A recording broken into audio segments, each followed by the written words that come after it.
통곡 상영회라고요. 그게 무슨 말인가요? 북미 150개 스크린을 타고 전 세계적인 신드롬으로 번지고 있는 영화가 있습니다. 지금 미국 달라스와 런던의 극장가는 평일 저녁에도 표를 구할 수 없는 기이한 열기에 휩싸여 있죠. 놀라운 건 관객 절반 이상이 한국 역사를 전혀 모르는 외국인이라는 점입니다. 영화가 끝나도 자막이 다 올라갈 때까지 그들은 그 자리에 얼어붙은 듯 앉아 눈물을 훔치고 있는 걸까요?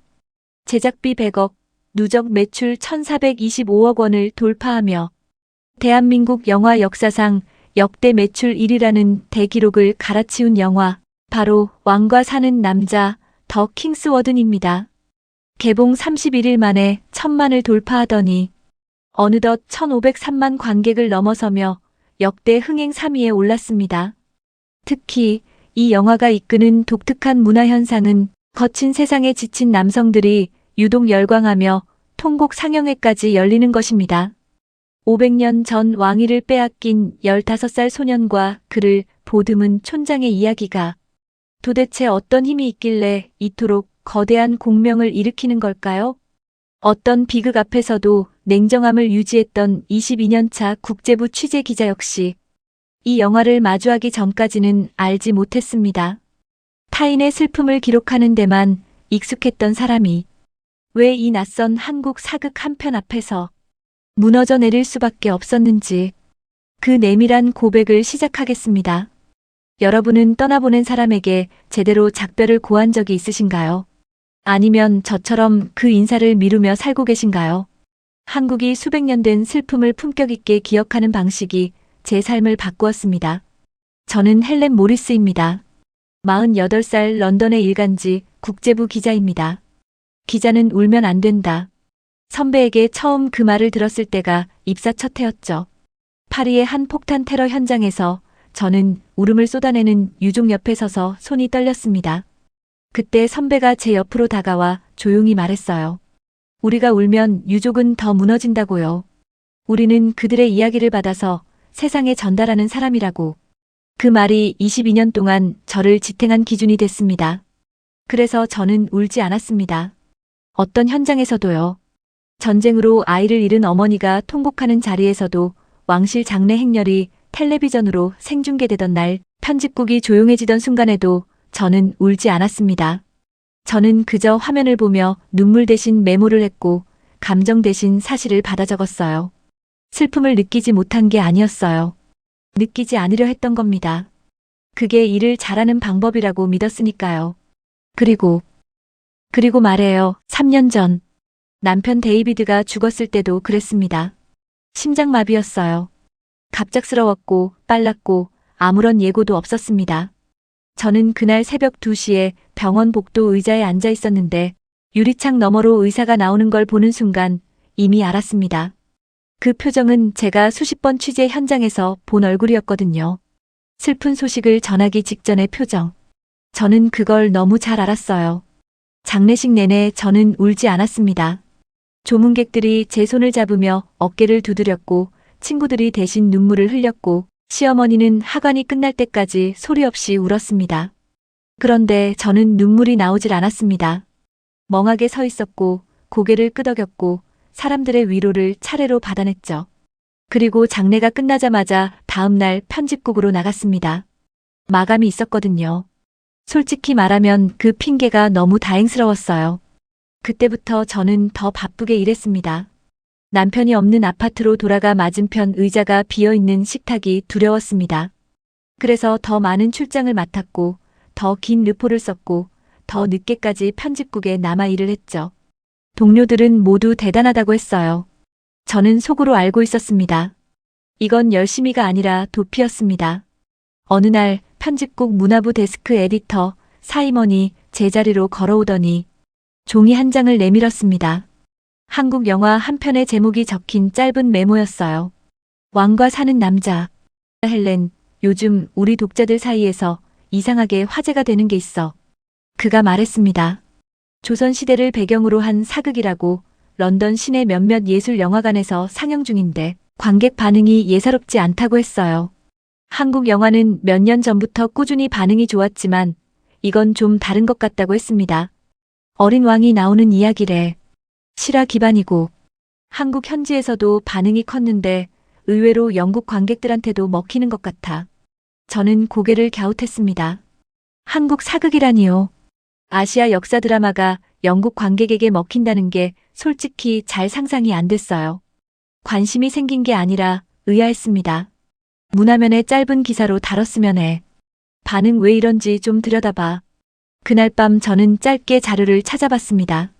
조선시대 단종이라는 이름, 15살에 왕위를 빼앗긴 어린 왕. 유배지에서 16살에 죽었다는 기록. 저는 메모를 몇 줄 적었습니다. 비극적인 이야기이긴 했어요. 하지만 유럽에도 어린 나이에 왕자를 빼앗긴 이야기는 수없이 많았습니다. 이게 뭐가 특별하다는 건지 당장은 알 수 없었어요. 다음 날 저는 영화관 상영 일정을 확인했습니다. 짧은 기사면 되겠지 생각했고 관객 2~3명 인터뷰하는 게 제가 생각한 취재 계획의 전부였어요. 저는 그때 전혀 몰랐습니다. 그 영화관에서 저는 22년 만에 처음으로 취재 수첩을 덮게 될 거라는 사실을 말해요. 무슨 일이 있었는지 지금부터 그 이야기를 들려드리겠습니다. 가벼운 취재라고 생각했던 밤, 저는 오후 6시 반쯤 런던 이즐링턴 구에 있는 작은 예술 영화관으로 갔습니다. 평소 유럽 독립영화나 고전 상영을 주로 상영하는 곳이었죠. 저는 줄이 길지 않을 거라 예상하며 걸어갔습니다. 그런데 입구 앞에 사람들이 꽤 길게 늘어서 있었어요. 연령대도 다양했습니다. 20대 젊은 커플도 있었고 50대로 보이는 부부도 있었어요. 혼자 온 중년 여성도 눈에 띄었고 할머니와 손녀딸처럼 보이는 2사람도 있었습니다. 저는 그 줄을 보며 잠깐 멈칫했어요. 한국 사극을 보러 이렇게 다양한 사람들이 줄을 선다는 게 솔직히 예상 밖이었거든요. 저는 취재 수첩을 꺼내 메모를 시작했습니다. 관객 연령대 다양, 매진 임박. 그게 첫 줄이었어요. 로비 안으로 들어서자 사람들이 335 이야기를 나누고 있었습니다. 저는 귀를 기울여 봤어요. 몇몇은 이미 단종 이야기를 알고 온 것처럼 보였습니다. 어디서 읽었다느니, 다큐멘터리를 봤다느니 하는 이야기가 들렸어요. 저는 영국인들이 조선시대 임금 이름을 이미 알고 있다는 게 조금 신기했습니다. 상영관 문이 열렸습니다. 저는 취재 메모를 하기 좋게 복도 쪽 자리에 앉았습니다. 영화가 시작됐습니다. 초반은 조용했어요. 궁궐 장면이었는데 화면이 차가웠습니다. 색감이 전반적으로 어둡고 절제돼 있었어요. 화려한 볼거리보다 인물들의 표정과 침묵에 더 집중한 연출이었습니다. 저는 메모를 했어요. 유럽 관객 취향에 맞는 절제된 미장센. 아시아 감성과 거리감 최소화. 익숙한 방식으로 분석이 됐습니다. 그러다 소년 왕이 처음 화면에 나왔습니다. 나이가 어려 보였습니다. 눈이 컸고 표정에 불안이 어려 있었어요. 왕자에 앉아 있는데 몸이 작아 보였습니다. 저는 무의식적으로 유럽 역사 속 어린 왕들과 비교하기 시작했어요. 에드워드 6세, 메리 스코트 여왕. 어린 나이에 권력의 소용돌이 속으로 밀려들어간 이들은 동서양에 많았습니다. 비슷한 구도라고 생각했어요. 그런데 이상했습니다. 영화 중반쯤이었어요. 소년 왕의 얼굴에서 점점 표정이 사라지고 있었습니다. 두려움도 분노도 저항도 그냥 지워지는 것 같았어요. 그게 오히려 더 무거웠습니다. 저는 메모를 하려고 펜을 움직였는데 뭘 써야 할지 잠깐 멈칫했어요. 분석할 말이 바로 안 떠올랐거든요. 그때 옆자리 여성이 조용히 손수건을 꺼내는 게 보였습니다. 저는 시선을 돌렸어요. 앞줄에 앉은 노인도 손등으로 눈 아래를 닦고 있었습니다. 극장 안이 조용했어요. 사람들이 숨을 죽이고 있었어요. 그 공기를 저도 느꼈습니다. 화면에서는 어린 임금이 강가로 향하고 있었습니다. 강물 옆 좁은 땅 3면이 물로 둘러싸인 곳, 더 이상 갈 곳이 없는 자리였어요. 소녀는 그곳을 바라봤습니다. 분노하거나 통곡하지 않았어요. 그냥 그곳에 섰습니다. 저는 그 장면을 보는데 갑자기 메모가 멈춰졌습니다. 제가 멈춘 게 아니었습니다. 손이 그냥 멈춰 있었어요. 저는 그것도 모른 채 화면을 보고 있었습니다. 얼마나 그랬는지 몰라요. 정신을 차렸을 때 수첩 위에는 아무것도 써 있지 않았습니다. 극장 안은 조용했습니다. 아주 조용했어요. 저는 그 침묵이 무엇인지 당장은 설명할 수 없었습니다. 슬픔인지 압박인지 아니면 제가 오랫동안 외면해온 다른 무언가인지 그냥 조용히 화면을 바라봤어요. 펜을 다시 집어들었을 때 상영 시간이 절반을 넘어 있었습니다. 영화가 후반으로 접어들었습니다. 저는 여전히 수첩을 무릎 위에 올려놓고 있었지만 펜은 더 이상 움직이지 않았습니다. 이상한 일이었어요. 22년 동안 어떤 현장에서도 메모를 멈춘 적이 없었거든요. 그게 제 일이었고 제 습관이었고 제가 감정을 통제하는 방식이었습니다. 그런데 그날 밤 저는 그냥 화면만 보고 있었어요. 단종의 이야기가 절정으로 향하고 있었습니다. 영화는 권력을 빼앗긴 이유를 더 길게 다뤘습니다. 왕위를 잃은 뒤 유배지에서 보낸 시간, 그 시간 속에서 소년이 조금씩 지워져가는 과정. 저는 그걸 보면서 이상한 감각을 느꼈어요. 권력자의 몰락을 다룬 이야기가 아니었습니다. 왕이었던 한 사람이 아무것도 아닌 존재로 만들어지는 과정을 다룬 이야기였어요. 그게 달랐습니다. 소년 왕의 죽음 이후 화면은 다른 사람들에게로 넘어갔어요. 그를 끝내 외면하지 못한 사람들이었습니다. 위험을 알면서도 시신을 거두러간 사람, 아무도 돌보지 않는 무덤 곁에 남은 사람, 왕이라는 호칭 대신 그냥 사람으로 기억하려 한 사람들. 저는 그 장면들을 보면서 가슴 어딘가가 조여드는 느낌이었어요. 저는 그때 깨달았습니다. 이 영화가 말하려는 게 단종의 비극이 아니라는 걸요. 이 이야기의 중심은 따로 있었습니다. 버려진 한 사람을 끝까지 사람으로 대한 이들의 선택이었어요. 권력도 없고 보호도 없고 칭찬받을 가능성도 없는 상황에서 그냥 그 자리에 남은 사람들. 저는 유럽의 수많은 비극 서사를 취재해왔지만 그 서사들은 대부분 영웅이나 희생자를 중심에 놓았습니다. 그런데 이 이야기는 달랐어요. 누가 끝까지 자리를 지켰는가. 그게 중심이었습니다. 마지막 장면에서 오래된 무덤 하나가 나왔어요. 아무 장식도 없는 작은 봉분이었습니다. 그 앞에 누군가가 조용히 앉아 있었어요. 말도 없고 울음도 없이. 그냥 그 자리에 있었습니다. 오래 그냥 있었어요. 저는 그 장면에서 눈물이 났습니다. 그냥 눈앞이 흐려졌고 눈물이 뺨을 타고 내려왔어요. 멈추지 않았습니다. 한번 무너지기 시작하자 걷잡을 수가 없었어요. 손수건을 찾았어요. 그걸 꺼내 눈에 갖다 대는데 손이 떨렸습니다. 22년 만이었어요. 취재 현장에서 눈물을 흘린 게요. 데이비드 장례식에서도 안 났던 눈물이었어요. 그날 병원 복도에서도 하관이 끝나던 순간에도 나오지 않았던 눈물이었습니다. 그게 런던의 작은 영화관 어둠 속에서 조선시대 어린 왕의 이야기를 보다가 나왔어요. 저는 한동안 손수건을 눈에 댄 채 있었습니다. 극장 안은 사람들도 비슷한 상태였어요. 여기저기서 작고 조심스러운 소리가 들렸습니다. 누군가 코를 훌쩍였고 누군가 조용히 숨을 들이켰어요. 낯선 나라의 오래된 이야기가 이 극장 안 사람들을 전부 같은 자리에 앉혀놓은 것 같았습니다. 엔딩 크레딧이 올라가기 시작했지만 저는 한동안 자리에서 일어나지 못했어요. 수첩을 내려다봤습니다. 메모는 2장에서 멈춰 있었습니다. 분석도 인터뷰 준비도 기사 각도도 아무것도 없었습니다. 그냥 2줄짜리 관찰 메모뿐이었어요. 그때 제가 왜 울었는지 당장 정리할 수 없었습니다. 단종이 불쌍해서였을까요? 아니면 그를 끝까지 떠나지 않은 사람들 때문이었을까요? 저는 한참 뒤에야 알았습니다. 그 무덤 앞에 조용히 앉아있던 사람을 보면서 데이비드를 떠올렸어요. 3년 동안 제대로 작별하지 못한 채 마감과 출장과 빈 식탁 사이를 오가던 제 시간을 떠올렸어요. 그 무덤 앞에 앉아 아무 말도 하지 않고 그냥 있어준 그 사람. 저는 그게 부러웠습니다. 그냥 그 자리에 있어줄 수 있었던 게 부러웠어요. 저는 데이비드 곁에 끝까지 있지 못했거든요.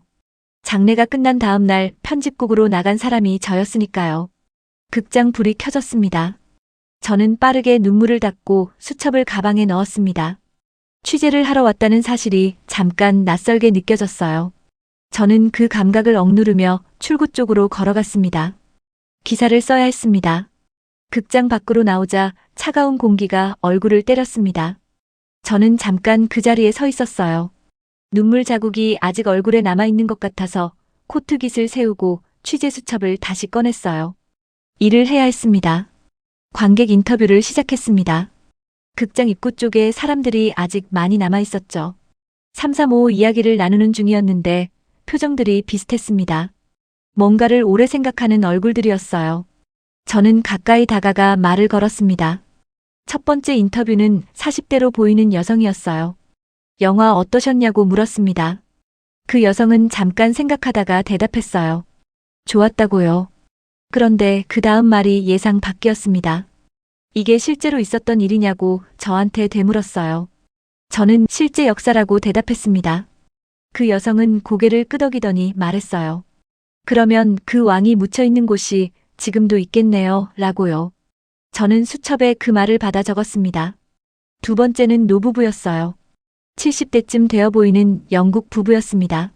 남편분이 먼저 말했어요. 단종이라는 이름을 오늘 처음 들었는데 이렇게 오래 기억되는 이유가 있을 것 같다고요. 그 옆에서 부인이 조용히 덧붙였습니다. 왕보다 그 주변 사람들이 더 마음에 걸린다고요. 왕을 끝까지 떠나지 않은 사람들이요. 저는 그 말에 잠깐 펜이 멈췄어요. 저도 방금 그 생각을 하고 나왔거든요. 세 번째는 20대 초반 청년이었습니다. 그는 이미 휴대전화를 들고 뭔가를 검색하고 있었어요. 화면을 보니 영월이라는 지명이 보였습니다. 청령포, 장릉이라는 단어도 있었어요. 저는 물었습니다. 뭘 찾아보는 거냐고요. 청년이 고개도 들지 않고 대답했어요. 단종이 유배됐던 곳이 지금도 있다고 해서 가볼 수 있는지 알아보는 중이라고요. 저는 그 말을 받아 적으면서 잠깐 손을 멈췄습니다. 영화를 보고 나서 감상을 이야기하는 게 아니었어요. 영화가 끝난 직후에 극장 앞에서 바로 여행 일정을 알아보고 있었어요. 비슷한 사람이 또 있었어요. 다른 쪽 구석에서 두 여성이 휴대전화를 함께 들여다보고 있었는데 그쪽도 지도 화면이었습니다. 이상했습니다. 영화 이야기가 아니었어요. 다들 영화 다음을 찾고 있었습니다. 실제로 있었던 일인지, 그 장소가 지금도 있는지, 거기까지 어떻게 가는지를 묻고 찾고 있었어요. 저는 이런 반응을 전에 본 적이 없었습니다. 영화 리뷰 취재를 꽤 해봤지만 상영 직후에 관객들이 실제 역사 현장을 검색하는 건 처음이었어요. 저는 몇 명을 더 인터뷰했습니다. 반응이 비슷했어요. 영화가 좋았다는 말보다 이 이야기가 실제라는 것에 놀랐다는 말이 더 많았습니다. 그리고 그 뒤를 잇는 질문이 계속 같았어요. 지금도 기억되고 있는 곳이 있느냐고요. 그 왕이 묻혀있는 자리가 남아있느냐고요. 저는 그 질문을 받을 때마다 수첩에 같은 말을 계속 받아 적었습니다. 극장 앞 취재를 마치고 저는 근처 카페로 들어갔습니다. 따뜻한 커피를 시켜놓고 수첩을 펼쳤어요. 메모들을 훑어봤습니다. 원래 계획한 기사 각도는 간단했어요. 한국 사극이 영국 관객에게 통하는 이유, 아시아 콘텐츠의 유럽 시장 확장. 그런 방향이었습니다. 그런데 수첩에 적힌 말들은 그 방향과 달랐어요. 사람들이 묻는 건 영화가 아니었습니다. 역사였어요. 그리고 그 역사가 지금도 살아있는지를 묻고 있었어요. 영화 리뷰로는 이 반응을 다 담을 수 없었죠. 사람들이 영화에서 뭔가를 느낀 게 아니라 영화를 통해 실제 역사로 가고 싶어진 거였습니다. 그 힘이 어디서 나오는 것인지 궁금해졌어요. 저는 그때 처음으로 기사 방향을 바꿔야겠다는 생각을 했습니다. 노트북을 열었어요. 단종에 대한 자료를 더 깊이 찾기 시작했습니다. 영화 속의 글이 아니라 역사 기록을 찾았어요. 유배지가 어디였는지, 죽음 이후 어떻게 됐는지, 지금 그곳에 뭐가 남아있는지를 찾았습니다. 자료가 생각보다 많았어요.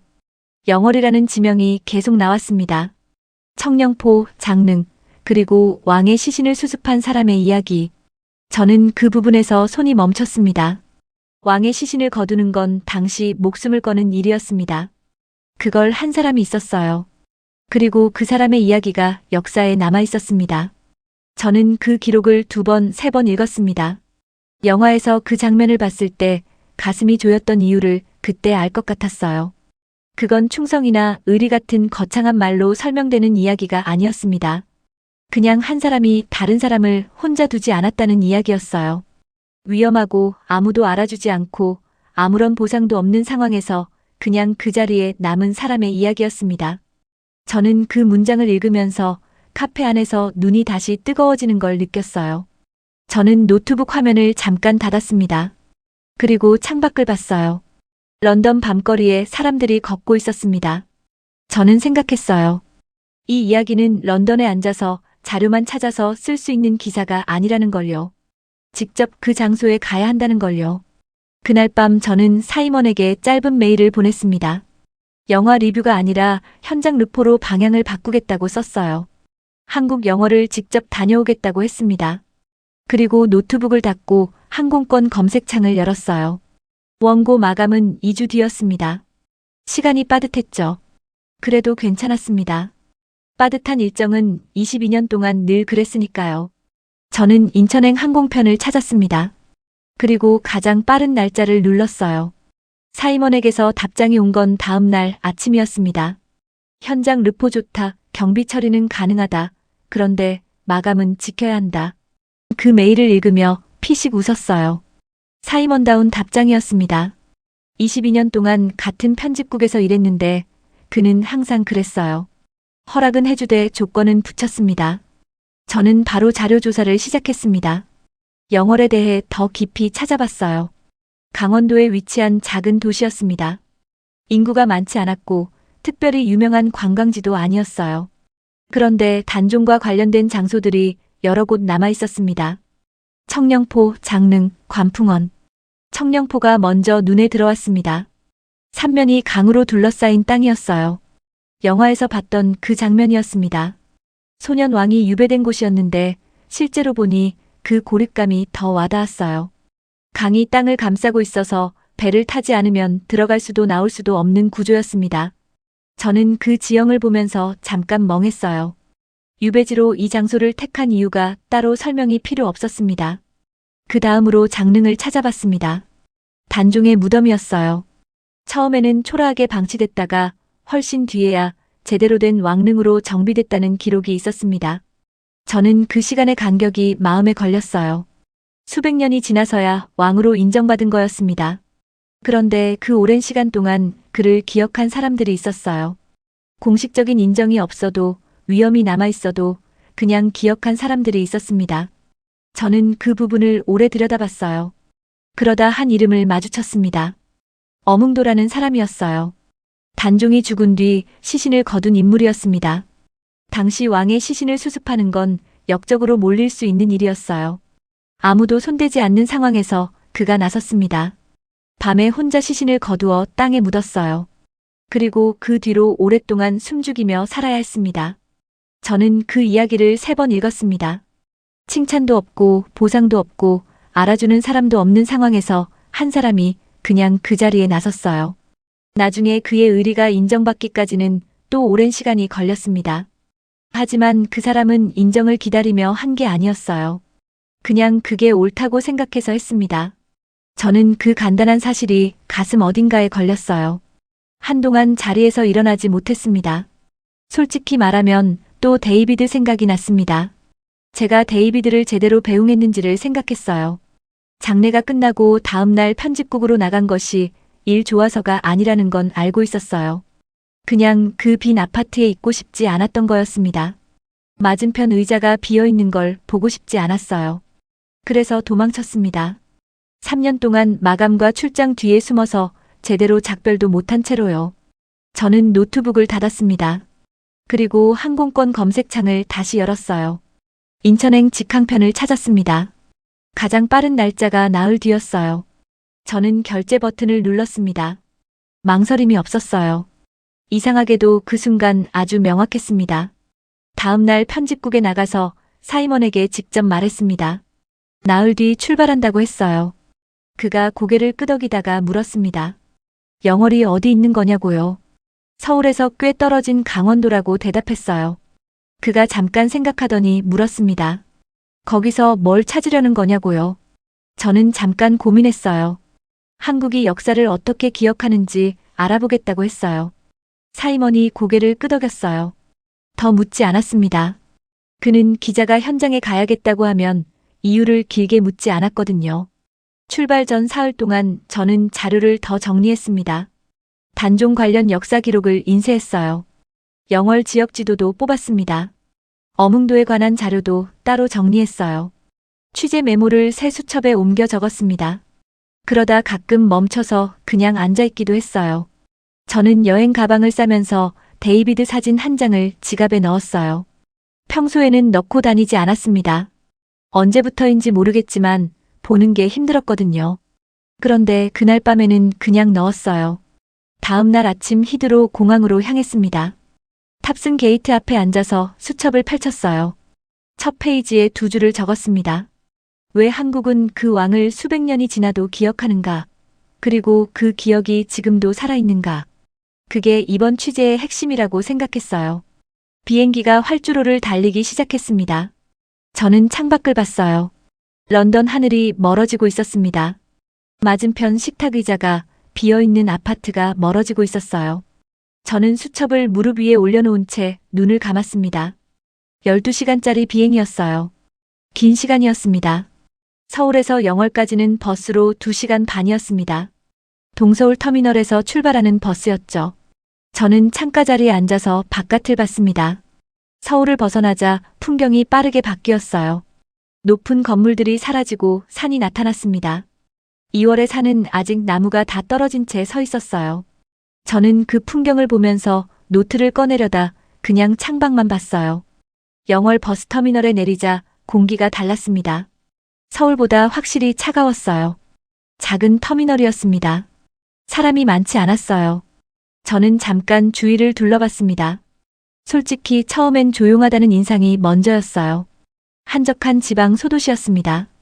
이런 곳에 수백 년 된 기억이 살아있다는 게 아직은 실감이 나지 않았어요. 숙소에 짐을 풀고 바로 청령포로 향했습니다.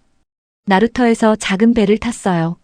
강이 땅을 감싸고 있어서 배로만 들어갈 수 있었습니다. 채 2분도 안 되는 짧은 뱃길이었어요. 그런데 배에서 내려 발을 딛는 순간 묘한 감각이 왔습니다. 강이 사방을 둘러싸고 있었어요.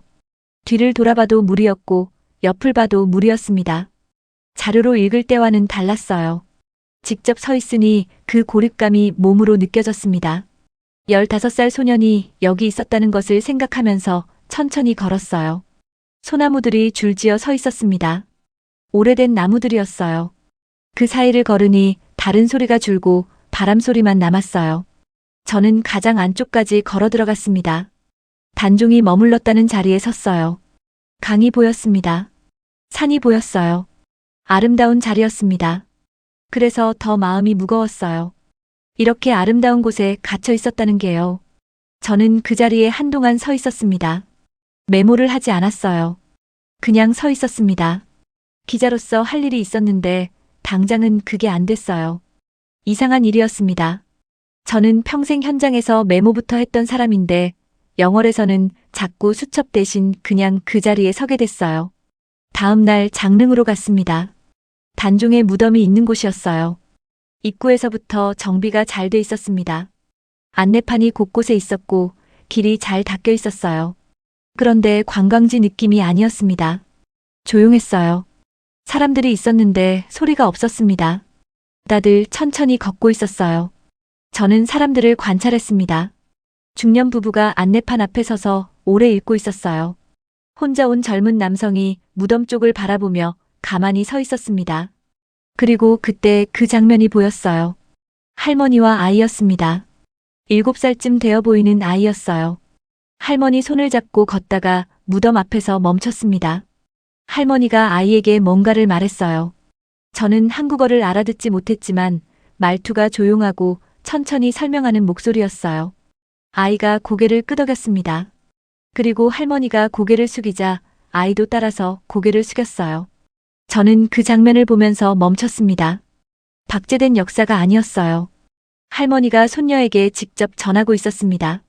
교과서도 아니고 전시관도 아니고 그냥 그 자리에서 손을 잡고요. 저는 유럽의 많은 유적지를 다녀봤어요. 훌륭하게 보존된 곳들이었습니다. 그런데 그건 대부분 보는 것이었어요. 보존된 것을 보는 거였습니다. 지금 제 앞에 있는 건 달랐어요. 전하고 있었습니다. 지금 이 순간에도 누군가에게 전하고 있었어요. 오후에는 장릉관리소 직원과 잠깐 이야기를 나눴습니다.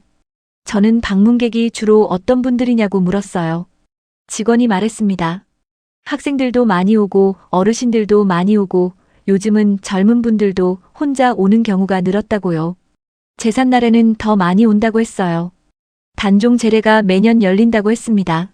저는 그게 언제냐고 물었어요. 음력으로 날짜가 정해져 있다고 했습니다. 수백 년째 이어지고 있다고요. 수백 년째라는 말이 머릿속에 남았습니다. 저는 그날 저녁 숙소로 돌아와 노트를 펼쳤어요.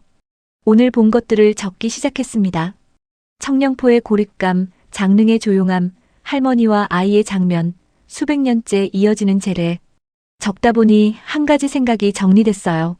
한국은 역사를 돌무더기로 남기지 않았습니다. 장소가 있었고, 의식이 있었고, 사람이 있었어요. 그리고 그 사람이 다음 사람에게 전하고 있었습니다. 손을 잡고 고개를 숙이고 이름을 불러주면서요.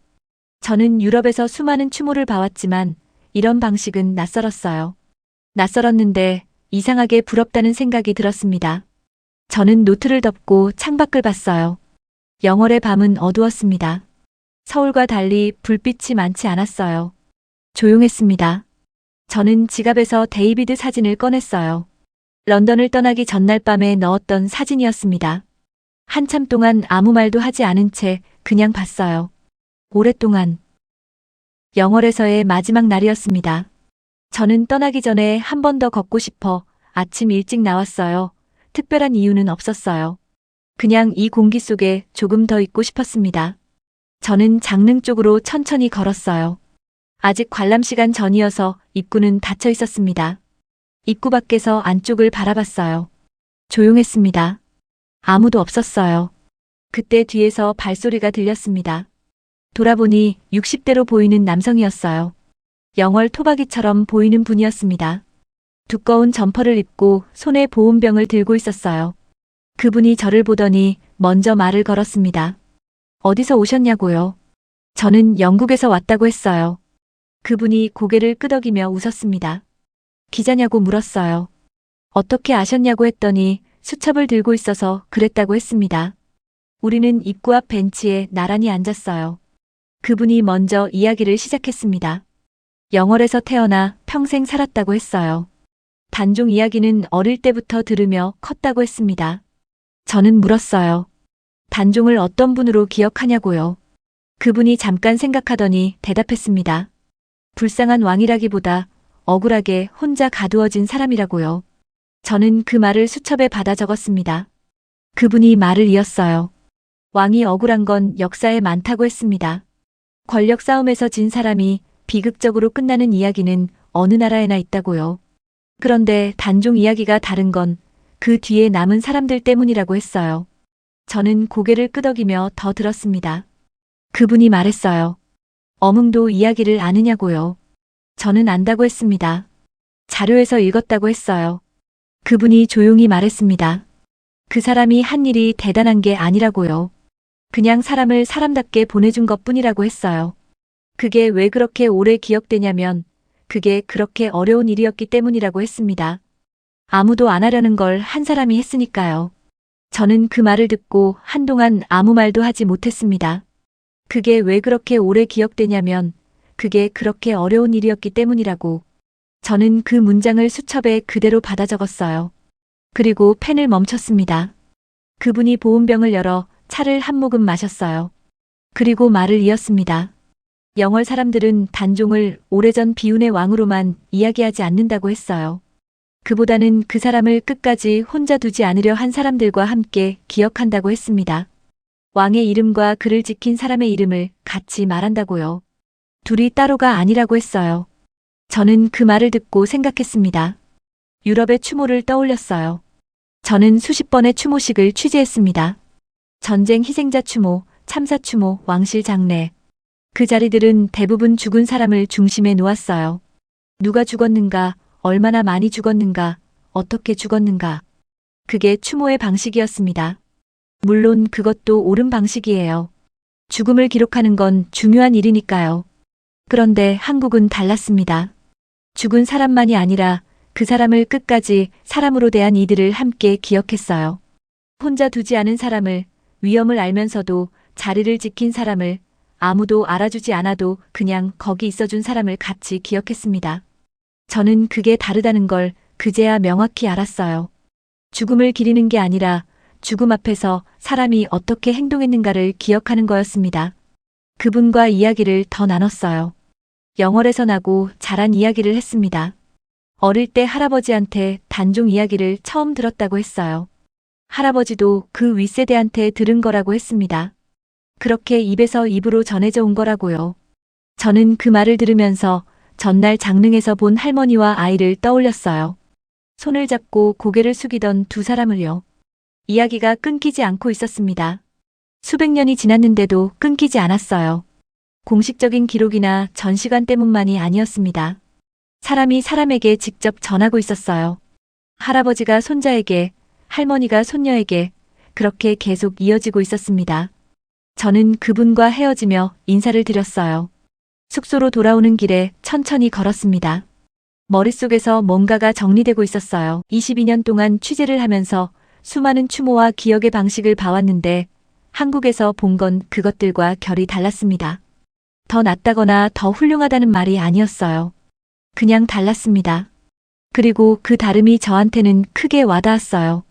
왜 와닿았는지 생각했습니다. 숙소방에 들어와 침대 끝에 앉았어요.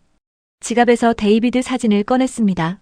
저는 3년 동안 데이비드를 제대로 기억하지 못했어요. 기억하는 게 아프니까 일 뒤에 숨었습니다. 장례식 다음 날 편집국으로 나갔고 빈 의자를 보지 않으려고 더 오래 밖에 있었어요. 그게 도피라는 걸 알면서도 멈추지 않았습니다. 그런데 한국에서 본 사람들은 달랐어요. 그들은 슬픔을 외면하지 않았습니다. 비극을 소비하지도 않았어요. 그냥 그 슬픔 앞에 계속 있었습니다. 수백 년이 지나도 그 자리에 찾아와 고개를 숙이고 이름을 불러주고 다음 세대에게 전했어요. 슬픔을 안고 사는 게 아니라 슬픔을 품격 있게 기억하는 방법을 알고 있었습니다. 저는 데이비드 사진을 한동안 바라봤어요. 미안했습니다. 제대로 배웅하지 못한 게 미안했어요. 혼자 두고 도망친 게 미안했습니다. 3년이 지나서야 이 작은 도시에 와서 수백 년 전 어린 왕의 이야기를 듣고 그 미안함을 처음으로 똑바로 마주한 게 미안했어요. 눈물이 났습니다. 이번에는 막으려 하지 않았어요. 그냥 뒀습니다. 한참을 그렇게 있었어요. 영월의 오후가 조용히 지나가고 있었습니다. 영월을 떠나는 날 아침이었습니다. 저는 짐을 다 싸고 나서 한 번 더 장릉 쪽으로 걸어갔어요. 버스 시간까지 1시간 남짓 있었습니다. 특별히 할 일이 있는 게 아니었어요. 그냥 마지막으로 그 자리에 서 있고 싶었습니다. 전날 벤치에 앉아 이야기를 나눴던 그 입구 앞에 다시 섰어요. 이번에는 혼자였습니다. 묘역이 보였습니다. 아침 빛이 낮게 깔려 있었어요. 2월의 햇살이라 강하지 않았습니다. 부드럽게 퍼져 있었어요. 저는 그 빛 속에서 무덤을 바라봤습니다. 수백 년 전 15살 소년이 저 아래 있었어요.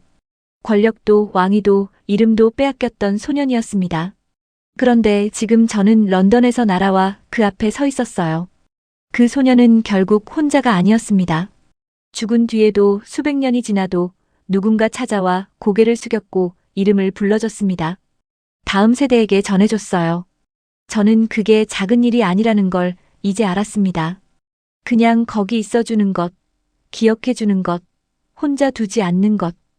그게 얼마나 오래가는 일인지를 이 작은 도시가 보여주고 있었어요. 저는 한국식으로 고개를 숙였습니다. 천천히 허리를 굽혀서요. 어색했지만 그게 맞는 것 같았습니다. 아무도 보는 사람이 없었어요. 그래도 괜찮았습니다. 아니, 오히려 좋았어요. 누군가에게 보여주려고 한 게 아니었으니까요. 버스터미널로 걸어가면서 노트를 꺼냈습니다. 걸으면서 적기 시작했어요. 원래 썼던 기사 초안의 첫 문장이 머릿속에 있었습니다. 한국 사극 영화가 영국 관객에게 통하는 이유. 그 문장을 지웠어요. 그리고 새 문장이 떠올랐어요. 영월은 왕이 죽은 곳보다 그를 끝까지 기억한 사람들로 남아있는 나라였다. 저는 그 문장을 노트에 적었습니다. 걸음을 멈추고 적었어요. 다시 읽었습니다. 이게 맞았어요. 이게 제가 영월에서 본 것이었습니다. 영화를 보고 느낀 것이었고, 청령포에서 서 있으면서 느낀 것이었고, 벤치에서 그분 이야기를 들으며 정리된 것이었어요. 서울로 돌아오는 버스 안에서 저는 계속 적었습니다. 처음에는 기사 메모였어요. 그런데 어느 순간부터 기사가 아닌 것도 섞이기 시작했습니다. 데이비드 이야기가 나왔어요. 3년 동안 제대로 작별하지 못한 이야기가 나왔습니다. 영월에서 처음으로 그 미안함을 똑바로 마주한 이야기가 나왔어요. 저는 그걸 지우지 않았습니다. 그냥 뒀어요. 인천공항에서 탑승을 기다리며 노트북을 열었습니다. 기사 초안을 새로 시작했어요. 영화 리뷰가 아니었습니다. 문화기사도 아니었어요. 한 나라가 오래된 슬픔을 어떻게 기억하는지에 대한 긴 르포였습니다. 비행기가 이륙했습니다. 창밖으로 한국의 불빛이 멀어졌어요. 저는 노트북 화면을 보면서 계속 썼습니다.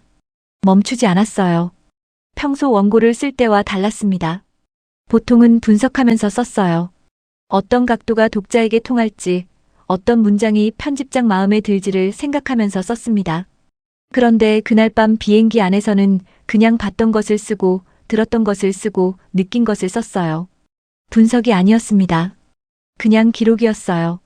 한참 쓰다가 손을 멈췄습니다. 창밖은 어두웠어요. 구름 위였습니다. 아무것도 보이지 않았어요. 저는 노트북 화면을 잠깐 닫고 눈을 감았습니다. 데이비드가 생각났어요. 병원 복도에서 의사 얼굴을 보던 순간이 생각났습니다. 장례식 날 아무 말도 하지 못하고 서 있던 제가 생각났어요. 저는 그날 밤 비행기 안에서 조용히 데이비드에게 말했습니다. 늦었다고, 미안하다고, 제대로 배웅하지 못했다고요. 그리고 이제는 도망치지 않겠다고 했어요. 빈 의자를 피하지 않겠다고, 맞은편 자리를 볼 수 있겠다고 했습니다. 런던에 도착한 건 이른 아침이었습니다. 히드로 공항에서 나오자 익숙한 회색 하늘이 있었어요. 런던의 아침이었습니다. 달라진 게 없었어요. 그런데 저는 달랐습니다. 아파트 현관문을 열고 들어섰습니다. 코트를 벗어 걸고 식탁으로 걸어갔어요. 맞은편 의자를 봤습니다. 3년 동안 비어있던 의자였습니다. 저는 그 의자를 똑바로 봤어요. 시선을 돌리지 않았습니다. 오래 봤어요. 괜찮았습니다. 완전히 괜찮은 건 아니었어요. 여전히 아팠습니다. 그런데 예전처럼 도망치고 싶지는 않았어요. 그것만으로도 달라진 걸 알았어요. 노트북을 열었습니다. 원고를 마저 썼어요. 비행기 안에서 시작한 르포를 이어 썼습니다. 쓰다가 멈추기도 했고 다시 쓰기도 했습니다. 영월에서 본 것들을 썼죠. 청령포에 고립된 땅을 썼고 장릉의 조용한 사람들을 썼고 할머니와 아이가 함께 고개를 숙이던 장면을 썼습니다. 어흥도 이야기를 썼고 벤치에서 만난 그분의 말을 썼어요. 그리고 마지막 문단에 저는 이렇게 썼습니다. 한국은 슬픔을 소비하지 않는다. 비극을 구경거리로 만들지 않는다. 죽은 사람을 혼자 두지 않고 그를 끝까지 사람으로 대한 이들을 함께 기억한다. 그 기억이 수백 년을 건너 지금도 할머니에서 손녀에게로 그 도시의 벤치에서 낯선 외국인에게로 전해지고 있다. 나는 그것을 품격이라고 부르고 싶다. 원고를 사임원에게 보냈습니다. 1시간 뒤 답장이 왔어요. 짧은 메일이었습니다. 좋다. 일요일 판에 넣겠다. 제목은 내가 잡겠다. 세 줄이었어요. 저는 그 메일을 읽고 노트북을 닫았습니다. 커피를 2잔 만들었습니다. 한 잔은 제자리에 놓았어요. 한 잔은 맞은편에 놓았죠. 데이비드가 앉던 자리였어요. 저는 제자리에 앉아서 그 빈 의자와 그 앞에 놓인 커피잔을 바라봤습니다. 런던 아침이 창으로 들어오고 있었어요. 여전히 회색이었지만 그래도 괜찮았어요. 저는 커피를 한 모금 마셨습니다. 그리고 조용히 말했어요. 잘 있었어요, 데이비드. 저는 영월에서 대한민국이라는 나라의 역사를 취재하는 일을 했지만 제 삶을 정돈하는 시간이기도 했어요. 떠난 사람을 품격 있게 추모할 수 있도록요. 여러분은 떠나보낸 사람에게 제대로 작별을 고한 적이 있으신가요? 아니면 저처럼 그 인사를 미루며 살고 계신가요? 한국이 수백 년 된 슬픔을 품격 있게 기억하는 방식이 저에게 그걸 가르쳐 줬습니다. 오늘 이야기에 공감되는 부분이 있으신가요? 댓글로 여러분은 어떻게 느끼셨는지 이야기를 나눠주세요. 끝까지 시청해주셔서 감사합니다. 저는 또 다른 이야기를 준비해서 찾아뵙겠습니다.